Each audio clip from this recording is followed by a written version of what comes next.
Hi, my name is Marcus and welcome to Servant King. The purpose of this short introduction video is to give you a gist of what the website is about. I've made a great discovery. It's something a lot of people are looking for but can't quite figure out. Now, this discovery I made was not a good discovery. In fact, it was a bad discovery. But it led to something really great. And this discovery is the greatest hoax that has ever been played on man. I call it the perfect swindle. Yes, we've all been swindled through an elaborate scheme. Now, this is not a hoax like a joke. This is a cruel hoax and deadly serious. The effects of this hoax cause almost all the pain and suffering in the world, and it is worldwide. A hoax is a trick, and its intention is to deceive you, to gain an advantage over you. And a swindle deprives you of something through deceit and is accomplished through a fraudulent scheme. What makes this hoax and swindle extremely evil is you don't even know you've been tricked or deceived. So what is this hoax? How have I been deceived? Well, here's the answer. You have been tricked into voluntarily giving up something while believing you still have it. In the end, you will learn it's really just an illusion, but does it ever work well? It works 100%. It is complete. In other words, you've been cheated out of something, you don't even know you've lost it. Now, you must admit that's a good trick. When you believe you still have it when in fact you've lost it. To add insult to injury, it turns out you gave it up voluntarily. Now get ready for the real shocker. The thing that you gave up voluntarily, you had to steal it first. The most perfect swindle. Only the most diabolical mind could think this up and get you to do it without you even knowing. And in a moment I will tell you what you did. First I will tell you who I am and the reason for this introduction video. I'm just a normal, regular type of guy, born in a ready-made society, raised in our family's religion, sent to school to be educated, average right across the board. Worked hard, played by the rules, as you would say. Then something happened that felt like it stripped me of all my dignity. This thing that happened was wrong, and no matter how I tried to conform my mind to the fact that it could be right, it was still wrong. Nobody could help me. Not a court, not a lawyer, not my member of parliament, not the prime minister, the queen, the pope, not even my mom. I just had to know how something that is wrong could be right. So I started looking. I went on a quest. As I was looking, strange events occurred. Things that would make you say, what's going on here? What's this really about? What's the big secret? Something is going on that I'm not supposed to know about. So on my quest, I discovered things that were unbelievable. But then I confirmed that these unbelievable things were actually happening. So I decided I need to expose these things in a series of presentations for reasons which you will learn as we go on. Now, I've never done a presentation before, and how do you present things that are unbelievable? Nobody will believe it. Why? Because it's unbelievable. So I read an article on the internet about presentations. It said the two key elements of a presentation are to inform and persuade. This article said that the credibility of the speaker is more important than the information to make people believe. The problem I have with that is, how do you know the information is true? The answer is the credibility of the speaker. So if I told you I have a doctorate degree in linguistic studies, both in English and in Greek, I also have a master's degree in public law, family law, and gravitational law, and have published 4 peer-reviewed articles in the Journal of Universal Knowledge. You would probably believe what I tell you. We are trained this way. In fact, if I tell you something, you would believe it because of my credibility. Then you will go tell your friend, did you know such and such as that?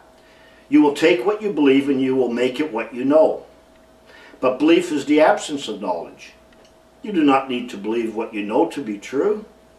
So if I persuade you to believe what I'm going to tell you, that would only change your belief. You still would not know anything. So I will be giving you the evidence, the facts, and the proof. No persuasion. Then you will not say, I do not believe that, you will say, I did not know that. This article on presentations also said you should have some sort of grabber. Tell them something that is shocking or that will grab their attention. Well, I think I have a few grabbers. They may grab your attention. Number one, did you know that no one in Canada or the US or in any country owns any property? You do not own your house, your car, your TV, your pizza, socks, or underwear. You don't own your children. Somebody does, but it's not you. Hell, you don't even own your own name. How does that grab you? And I will be giving you the facts, the evidence, and the proof. Everyone in Canada is above the law. I know it is hard to believe, but absolutely true. Money is not a store of wealth. It is a store of someone's debt. You have never paid for anything in your entire life. I know it's hard to believe, but when you understand what money is, you've never paid for anything in your entire life. Everyone in Canada and the US is licensed to give legal advice. In fact, your right to give legal advice is protected. It is needed. It is required. Or you couldn't have a legal system. When you receive something, you are getting it for the second time. Funny, huh? When a police officer stops you for speeding, it's because you told him to. No court in Canada or the US can or will take judicial notice of the law that says thou shalt not steal. Not a single court, anywhere.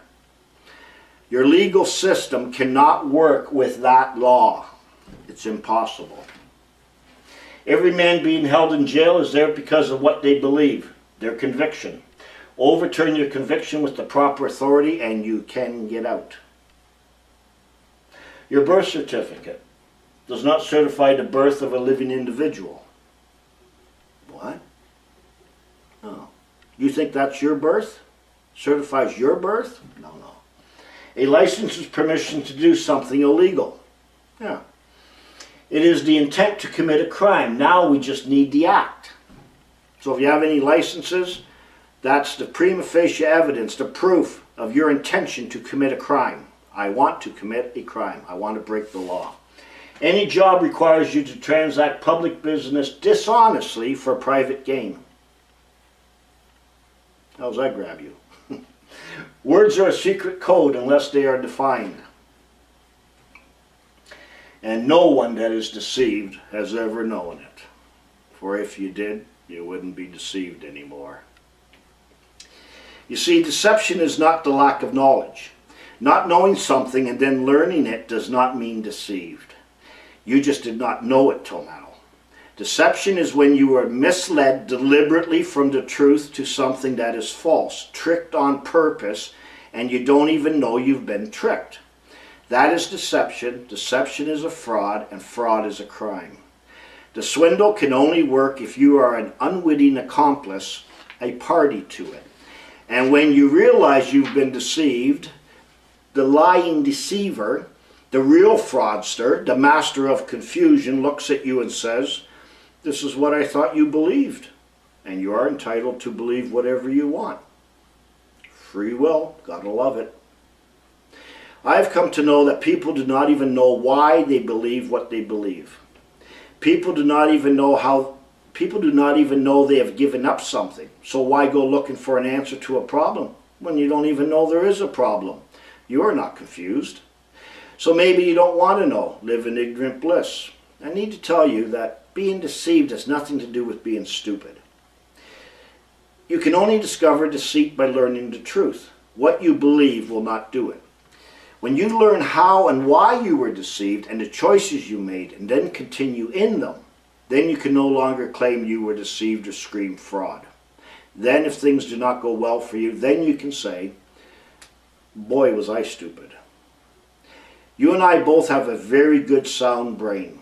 It's just that it's been messed up a bit, deliberately and for a purpose. There are many people who feel there is something wrong in the world, concerning all sorts of things. You will learn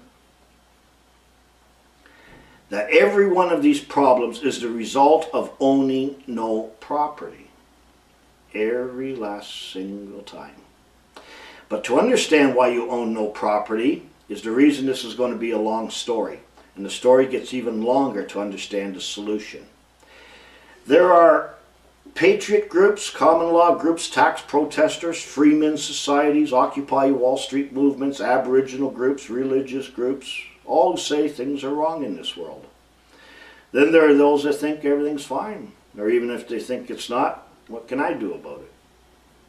But at least these groups are looking for answers. They know something is wrong. This is a commendable start, but they need to change direction. They're going the wrong way. There are many groups and individuals out there that have found and exposed things that just make no sense to them, but they're written off by the majority as abnormal, peculiar, radical extremist wingnuts. Much of what they've discovered is in fact true, but they are trying to make the corruptible incorruptible. And that'll never happen. Knowing the problem is not enough. You need to know how it happened and why it happened to find the solution. Everyone looks for someone to blame for their misfortune. If you own no property, you have a misfortune. But the choices you made were not forced on you. They were only, although you were only enticed and suborned, although through fraud. In other words, the stage was set for you, prepared for you. Now just choose it. The reason you were enticed to participate in a swindle is because the illusion, the trick, the swindle cannot work without you. It cannot work otherwise. It would have no value. It requires you. So, what did we do? Well, in a nutshell, you lost what was yours because you took what was not yours. What did we take that was not ours?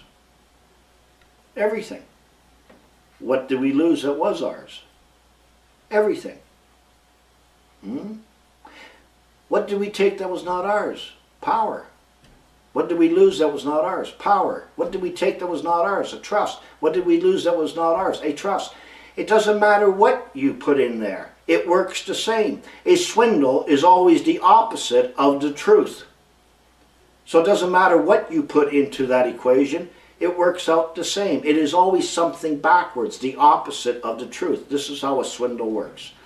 How can this be if it was given us? We were to accept it, not to steal it and make it our own. We are totally unaware that we bear and suffer daily the penalty of a breach of trust. Today, all that you have or hold is borrowed from a misplaced trust. You are borrowing and using what is not yours. You own nothing. And the borrower is always servant to the lender. Because of this choice you made, you are barred for life and must plead at the bar for all you desire. This is called beggary.